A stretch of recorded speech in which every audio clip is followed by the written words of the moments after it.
All right, David. So here we are. You hear me? How you Yeah. been? Been what, over a month, I guess, since we've been together? Over a month. Over a Yeah. month. It's actually been a little bit weird not having weekly contact with respect Right. to the show. But you've had your life, I've had mine, Yeah. and we for those of you who are just kind of jumping in right now, David and I were together at the end of February for a boucherie in at White Oak Estates and Gardens in Baton Rouge. This is Hmm. Chef John Folse's place, and of course, being a relatively new videographer in the sense that, I mean, I've been doing it for God knows, decades, but Yeah. this is the first time where I've actually had to get serious about it, and sifting through what felt like hundreds of hours of video, which actually probably is far less than that, but it felt like it, Yeah.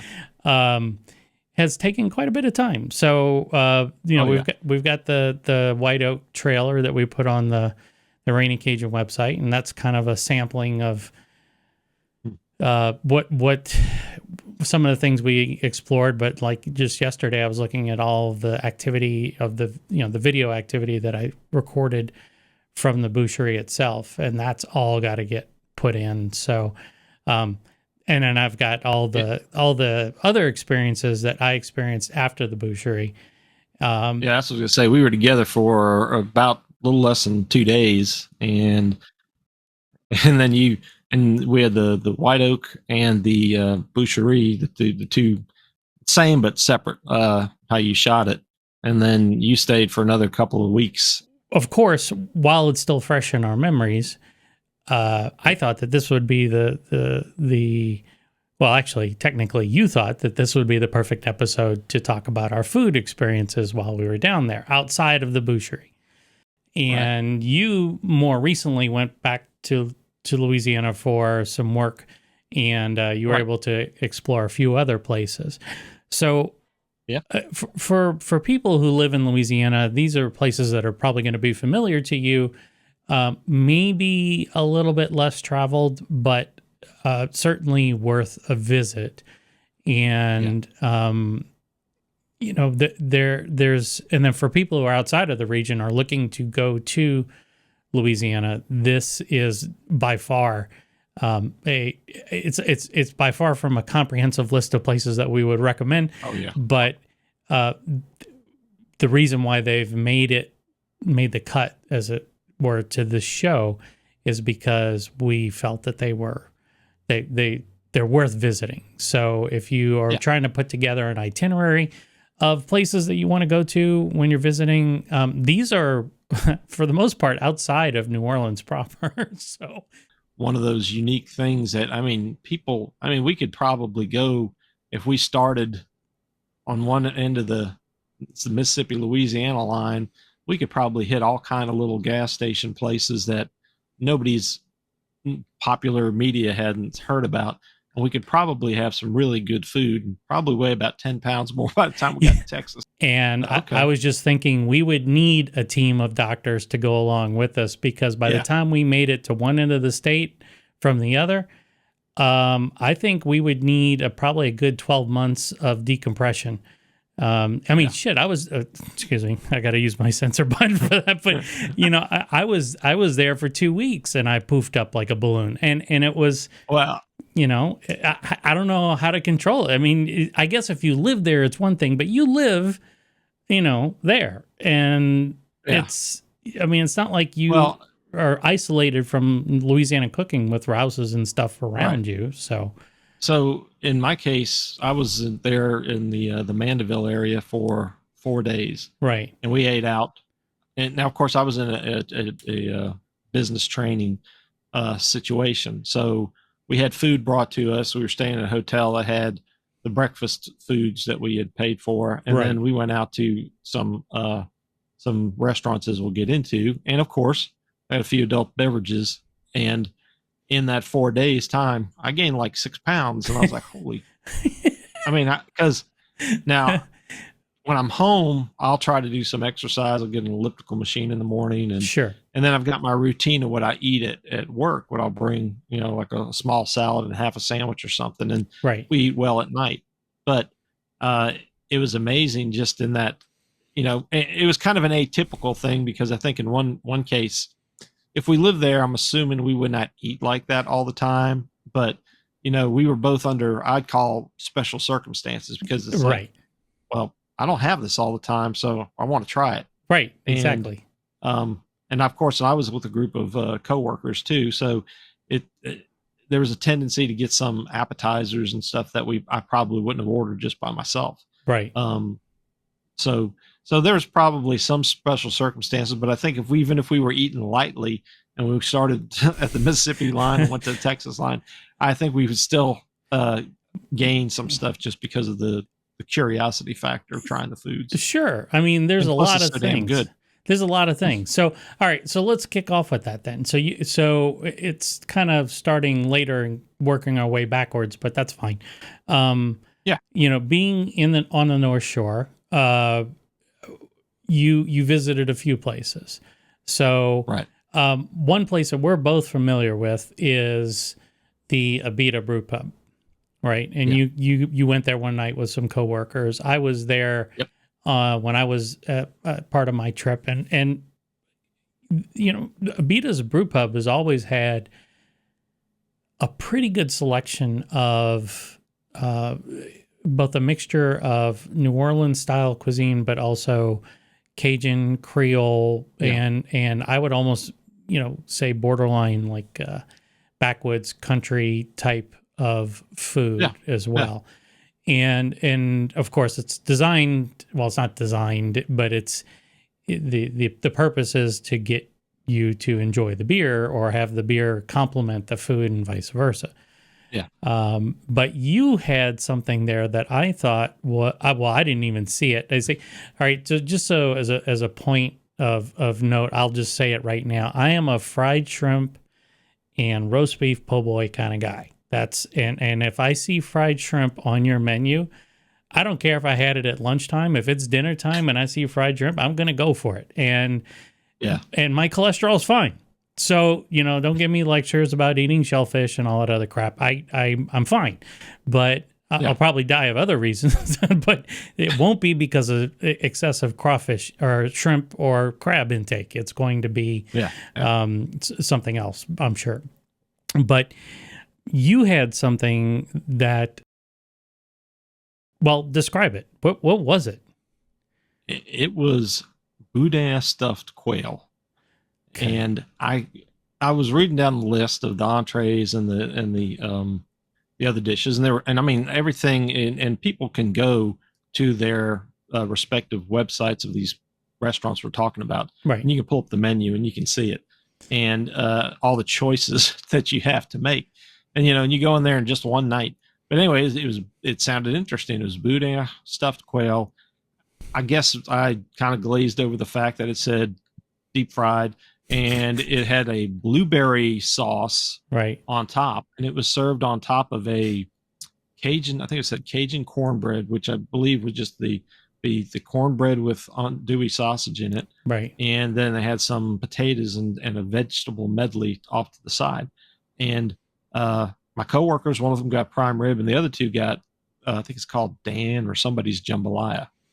And but there was something to me that was very intriguing about the fact of having, I don't eat quail all the time, sure, but then a boudin stuffed quail, and with the sauce on top, I thought, because one of the other things I think what Abita tends to do is they will make sauces or gravies or whatever, sometimes using their beers, right? And I think that adds to their, and I can't remember if they have a blueberry flavored beer.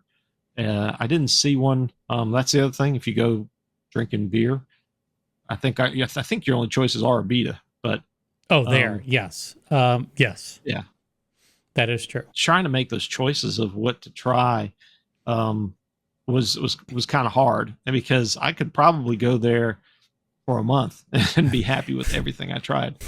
But it was unique. It was different, and you described it perfectly. Their combination of foods is not just Cajun or New Orleans, and in that area, as we've talked about before, is not even Cajun or Creole. Like you said, they have a little bit of each, and so they're not trying to imitate anybody else. They're coming up with some unique creations, Right. And I think they hit it out of the park with that one. So when we first met up in Baton Rouge, we went to a place called City Cafe, right? That's the name of it, right? Yeah, City Cafe. That's it.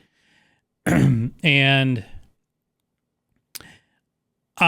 it's in a strip mall in Baton Rouge. It's a nice strip mall. It is, but I mean, it's nothing like elaborate. It is, and this is where some of the uniqueness, some of the charm, some of the unexpected discoveries happen when you go to these places that would you would go in going, this is just typical frozen, food supplied stuff, and it's not going to be that special.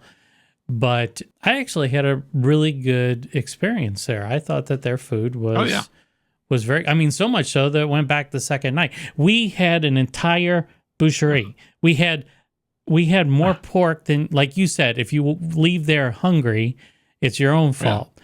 Well, I left hungry and it was my own fault because I didn't eat. I was filming and I was just, I wasn't in the mindset of eating. I was in the mindset of filming people eat, which I got to get over that somehow. But going to City Cafe twice, first of all, it was actually convenient. 3 times. Three times? We went for lunch the first day. You're right. Dinner. You're right. Yeah. You're right. Okay. So City Cafe, you're welcome. Because that was, I mean, see, the thing about Baton Rouge, and I would love, look, you know what? If somebody has comments about Baton Rouge favorites that they have, please write them in, because a portion of my family, and usually when I go down there, I stay in Baton Rouge. I would love to have other examples of good Louisiana food. And to be honest with you, I'm largely left unimpressed by the food in Baton Rouge. But that's not to say that it's bad. It's just that the places I've been to, I feel like it's an hour's drive from New Orleans. It is Southeast Louisiana. And this was one of the reasons why I was really happy with the City Cafe, because it reminded of a place that probably should be sitting in a strip mall in New Orleans or in Metairie, right? And I just, so props to them. I mean, they did a good job. I'm still trying to remember all the food that I ate there. I think I took pictures of it. I thought I did too, but I couldn't find them. But I know that we, because it was first Friday during Lent, right? And so we got there at lunch, and I think one of the specials was it was a cup of seafood gumbo. Seafood gumbo, yeah, with a half of po' boy, fried shrimp po' boy. Yep. And see, look, and right I up think my we both alley. had the same thing. Yeah, and that was actually stellar. That was and it was reasonably priced. So City Cafe, thumbs up. I would definitely recommend them if you're in the Baton Rouge area. It is just off of I-12, south of I-12. It's kind of wedged in. I call it the I-10, I-12 split or merge, depending on which direction you're going. But, a few miles. It's exit 6 or 7. Yeah. Off I-12, heading south on George O'Neill Drive or O'Neill Lane, something like that. Right. And it's in this really unassuming strip mall, but they have outdoor seating and everything. And so thumbs up there. So and a lot of other people agree with us because they're full. Well, of course, it was a Friday during Lent. It was packed. Yes. Both lunchtime and dinner time. Yeah. After that little stint where you and I were together, of course, I was kind of left to explore on my own and figure out places that I wanted to go. And of course, I wanted to go deep into Cajun country and Acadiana. So on Monday, I went out to Avery Island, and I visited Tabasco. And visiting Tabasco is a lot like going to when you go to Napa, going to some of the big wineries, right? And I get it. They've been around for a long time, almost 200 years at this point. And yeah, quite a bit. Yeah, and so they are the kingfish. They're the big daddy in hot sauces. They're worldwide recognized, worldwide sold. So, why would I go to a place that's as commercialized as that? And the reality is that they still have. I mean, their story is very compelling, very interesting, and it's not like they're not trying things. The last time I went was actually about 20 years ago, and I recall the back then there when you get out of the car, like when you get out of the car, a winery in Napa, it smells like wine. When you get out of the car on Avery Island, it smells like Tabasco. It was quite the experience. They had a whole table back in their country store that had various I guess I don't know if you call them flavors or variations, or I'm not sure. I don't know what the technical term is, but and I usually like to mention it that way. But they had a lot of their existing products out there, and then they had a couple of experimentals, and I highlighted that on a video that I did right after I got back, and I want to revisit that because I've had an opportunity to try both hot sauces a little bit more since then. I remember they had the chocolate with Tabasco you could get. Yeah. And then they had like a Tabasco ice cream you could try. They had two different flavors this time. They did. Okay. Yeah. So after Tabasco, I went to a place called Old Tyme Grocery in Lafayette. The only reason I knew about Old Tyme Grocery is because they have a really good social media presence. I'd never heard of them before. One of those places that when you walk in, I would hesitate to call it a grocery store. It's more of a restaurant with a small convenience store in the front. And it's a pretty big kitchen and a fairly large seating area off to the side. They have, pretty much all the different kinds of po' boys, and they have burgers and all this other stuff. So it's very unassuming, very, very chill. And they have a pretty good following on social media. So I thought, okay, well, I'm gonna go try them, and I thought my experience was probably roughly what I was expecting. Was the food was good, and the atmosphere was reminded me of a lot of other places in Louisiana, but it was clear that there was a reason. I could see the reason why they had the following that they did, because those kinds of places are slowly fading away, and they still catered to, I would say, the generations that grew up with that style of place, right?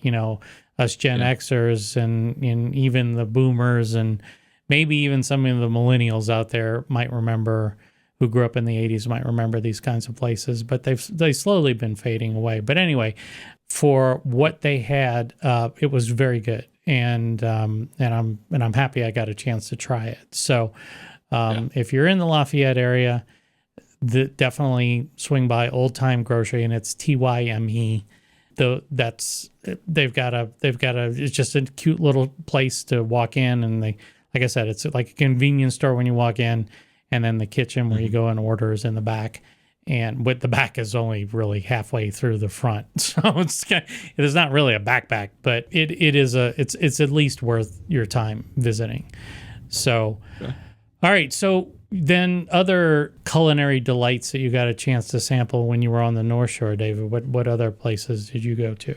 And one of them is, I guess it's really technically a chain. Yes. And it started in Baton Rouge, right outside the LSU's campus. The Chimes. Mm-hmm. And when I started, I knew that there was one on the North Shore. I just have never been. And that was the first night we went out. Once again, we hit the appetizers, and we got boudin balls, which were very good. And then we also had the oysters. I can't remember what I told you it was called. I have to look it up. But it was bacon, jalapeno, and some sort of cream. It was cream or a heavy cheese cream sauce. It was a grilled oyster, char grilled, but that was on it, say, versus Drago's, which is going to be more the butter, garlic, Right. Parmesan. Right. This was more of the heat coming from the jalapeno and the smokiness of the bacon. And that was really good. Mm. Then I had to try a cup of their duck and sausage gumbo, which you have a picture of that, I know, and it was very good and rich. The main thing I got was a seafood pasta, which was shrimp and crawfish, and I can't remember if there was any crab meat in that. And it was cream based. It was kind of like an Alfredo on I think it might have been angel hair pasta or something like that. But the only complaint I had is that I made one of them was my mistake, is that I ordered a Chifuncta porter or stout beer, which they're very generous in their portions that they give you for the beer. And so off the bat, that kind of was filling me up. But then it's like, if you ordered the appetizer, really what you need to do is order the appetizer and wait till you finish it before you order the entree, because they were very quick out of the kitchen with everything. And so we were trying to eat and go on to the next thing. Yeah. Yeah. So, but other than that, I mean, the food was excellent. I mean, that was my only, it was so much so it was one of those that we kind of really hurt ourselves and how much we ate. And then, of course, my coworker, he got bread pudding at the end, so I tried some of that. I think we all did. The one in Covington in particular is nice because it's right on the river there. You can take the walkway right down to the river. There's a really cool building right outside there, an old building. I believe it was I didn't know what it was. I believe it was a jail. Yeah, the courthouse and jail. Yes. Yeah. For Covington. Because the guys were like, man, I bet you that place is haunted. And I just had never heard of it. I had to look it up afterwards. Yeah. I would definitely go back. Like I said, I had no complaints about any of the food. And I would just act accordingly from a ordering standpoint, where I would just try to space it out a little bit. So on flip side, kind of a wrap to my Acadiana, I had the visit. I had to stop at Best Stop in Scott. Yeah. Best Stop has a pretty massive store for all of their meat products. So they're very famous for their boudin products, and rightly so. Yep. Their boudin is really top notch. Their smoked boudin is probably one of my favorites. They have a massive facility in the back now, and then I ate a boudin po' boy while I was there, and that was really good too. It was effectively it was a big boudin link wedged in between some French bread, loaf, but nonetheless, fresh, good, just spot on, exactly what you're expecting when you go to a place like Best Stop. If you have not tried boudin, if you can find Best Stop in your area, and it is not largely distributed except inside the South, but you can get it up in the Seattle area.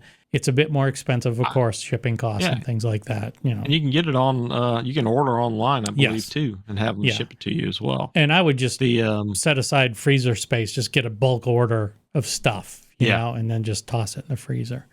That Stop, though, had the boudin balls in the case that you could get, or they were frying them up, or the crackling you could get. Yep. And then they had their different not stalls, but what do you call it, cases against the wall. Yeah. And they had the Chaudin or the ponce, the stuffed stomachs. Yep. They had the pork chops, the thick cut pork chops, stuffed with boudin. Still have all that. Chicken stuffed with boudin. Yeah. They're smart because people are not going to drive to Scott just to get Best Stop. I'm sorry, they're not, unless you're passing through. You're not going to make a specials trip. But people know of their food, their boudin, and so if they find out that they are able to get it, you'd be damn sure they're going to order it somehow, Head and shoulders above anything else you're going to buy on that same order of magnitude that you can find in the meat cases. Yeah, if definitely. You're lucky to find a boudin anywhere. Yeah, 100%, 100%. So to kind of wrap up my culinary excursion to Acadiana, I had to stop in at Poché's on my way out. Now, Poché is located in Breaux Bridge. I I've been there before. Actually, it wasn't more than maybe 5 years ago when I went. Okay. And they're all kind of the same MO. It's kind of like a little country store in the front with Poché branded stuff, and then a series of refrigerators, freezers, and whatnot of different Poché's products. And then there was, of course, the kind of the cafeteria. So what I decided to do was, actually, I just got some food to go, and I sat out in the parking lot, flipped open the hatchback on the car. Oh yeah, I saw that. Yeah. And then I just, I was flying the drone around. I was buzzing around the Poché's facility, and I was eating some boudin balls and, just kind of enjoying it. It was kind of the end of the day. I mean, their food was always, the times that I've had, it's always been solid. They do ship their products. You can also get those up here in Seattle. Okay. Poché with the little accent mark on the E. That's Poché's. Yep. Definitely recommend it if you can find their stuff. Their gumbo is rock solid. They have a crawfish bisque. They also have an étouffée. So they have a lot of good food that is prepackaged, pre-made. I mean, if you're just trying to, just a word to the wise, if you buy one of their container of frozen gumbo, start defrosting that at least a day ahead of time, if not sooner, because it does take a long time to thaw all the way through.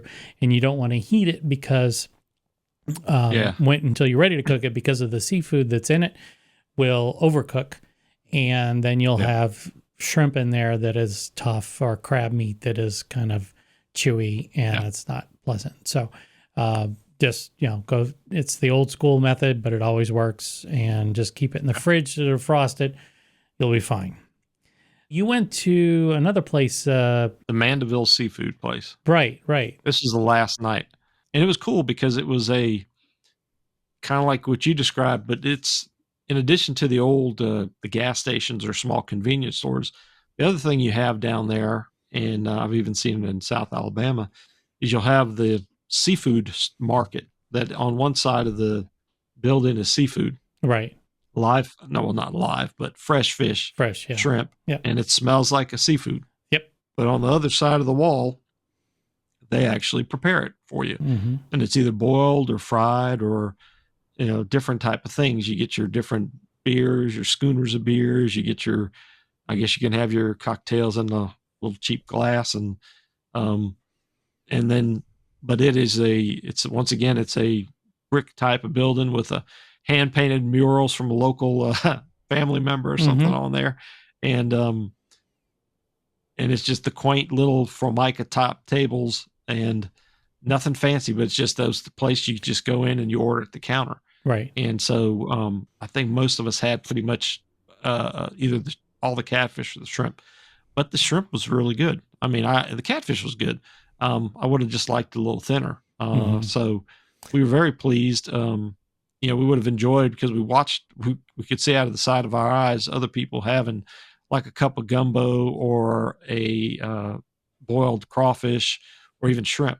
So it would have been something that if we would have been a little bit better mentally prepared, we might have tried a little bit of, maybe everybody would order something different, and we kind of switched up. They get you your beverages and your dishes, and they'll bring it out to you, and you pay at the counter before you eat, and it was good. So I definitely go back to that. For me, to wrap up my notables for the trip, I've been there many times. I've sung its praises many times, and I will continue to, because it is very much an underdog in this category, and that is shortstop po' boys. Their po' boys, there's one shortstop. It's on Transcontinental and Airline in Metairie. So it is not if you're visiting New Orleans, it is not convenient to get to. If you're coming from the The airport used to be on Airline Highway. Now it's closer to the interstate. So you have to kind of make an effort to get down to Airline, whereas before you used to just drive out of the airport, hang a left, drive like 4 or 5 miles, and you were at Transcontinental. Nowadays, as soon as you pass the Saints practice facility, it was on your left-hand side. But the po' boys there are, I'm partial to roast beef. Matter of fact, my favorite, and I developed this habit, I don't know what you call it, craving for short stuff po' boys with the sour cream and Creole onion zaps. Those two together, like a roast beef po' boy didn't need to be dressed. Dressed, for those of you outside of New Orleans who don't know what that means, is lettuce, tomato, mayo. Tomato, lettuce, mayo. Yeah. And so I usually just get it with mayo. The juiciness from the gravy and the meat itself. It's when a lot of people think of roast beef sandwiches in the U.S., they think of sliced roast beef, and this is more shredded. And it's just phenomenal. I mean, there's everything else at Shortstop is relative. And guys at Shortstop, if you're watching this is not a slight, but the focus should be on the po' boys, and they are.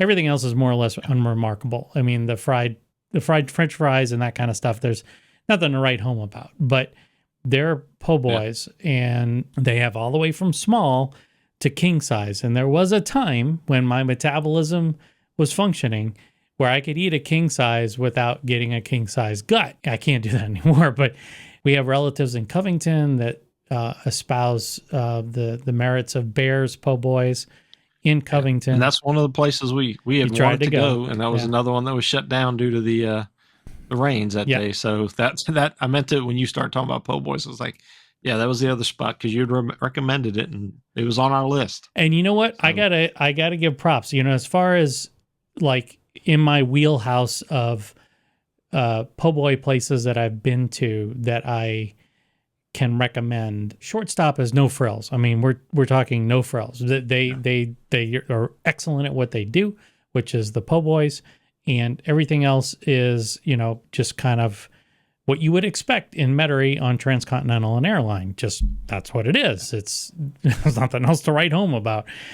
I don't know why I'm partial to Shortstop, and by extension Bears.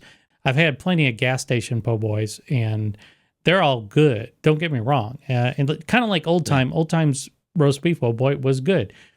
There's something about whatever Shortstop does and whatever Bears does that just knocks it out of the park and makes it worth the drive, worth getting off the highway. And for those of you who don't live in the area, you'll be like, what the hell is he talking about? Don't worry about it. Save this episode, replay it, and if you're in the cab and you talk to the cab driver like this, they'll think you're a local, and they'll get you there without charging an arm and a leg. Those little places that you can find, hopefully they all have good food. And you can find some in Alabama, and I'm sure in Mississippi too. Oh, sure. Sure. I mean, we don't have the highest obesity rates in the country for no reason. The food is good. Right. In Louisiana, you don't mess with our food. You just don't. And so when I see places try and say, well, we did this, and it's like, I really didn't need that. This is what I wanted, and can we have that? Well, we don't offer that anymore. Whatever it is, it's like, okay, I get it. Chefs get bored. They want to broaden palates. But for people who think they're going to go to Louisiana or they're going to go to the South and change people's ways of thinking about food, you've got another thing coming. You will be eating Southern style food the way they cook it there, or you won't be eating.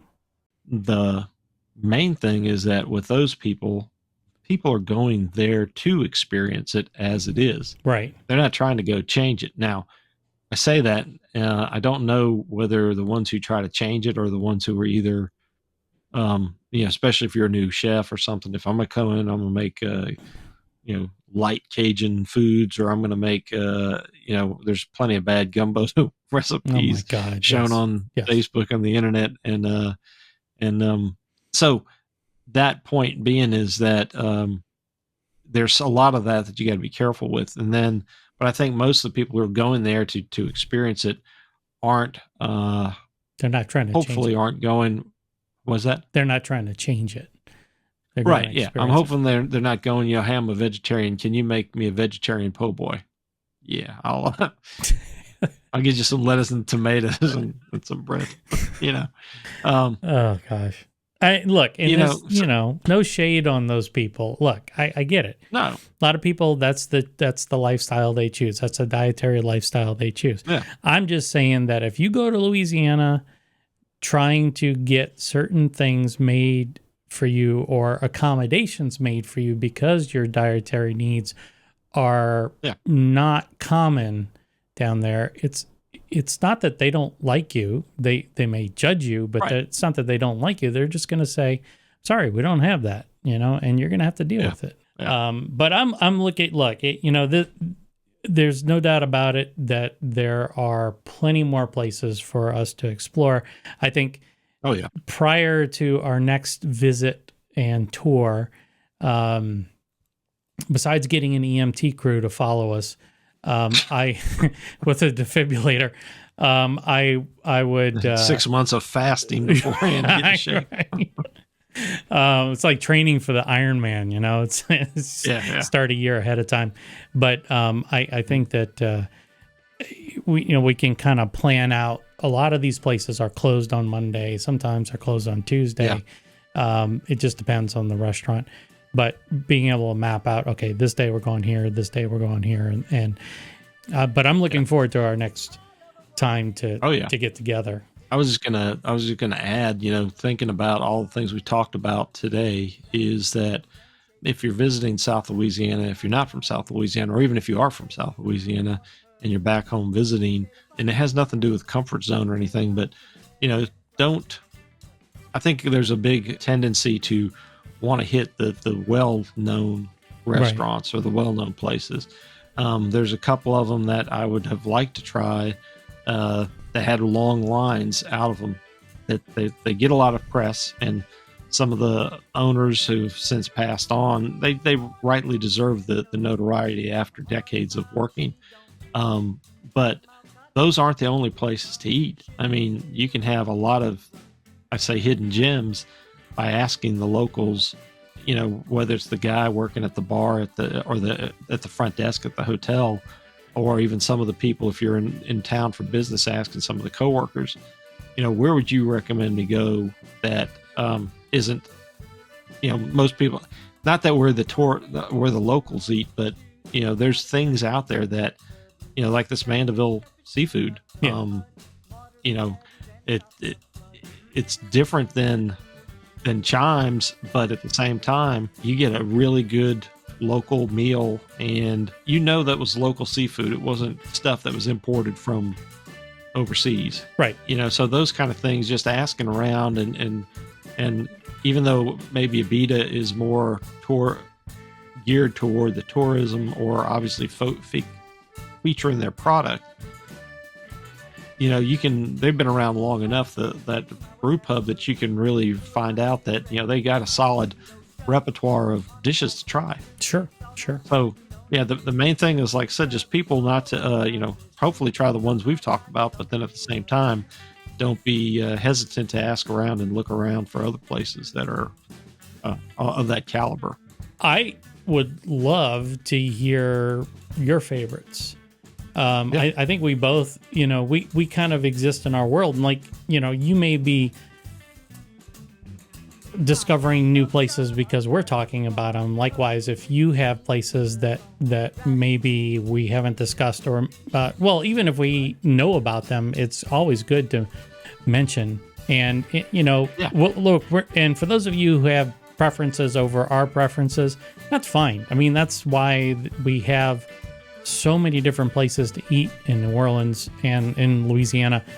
So don't take what we're recommending as a slight against other places that may offer similar types of cuisine.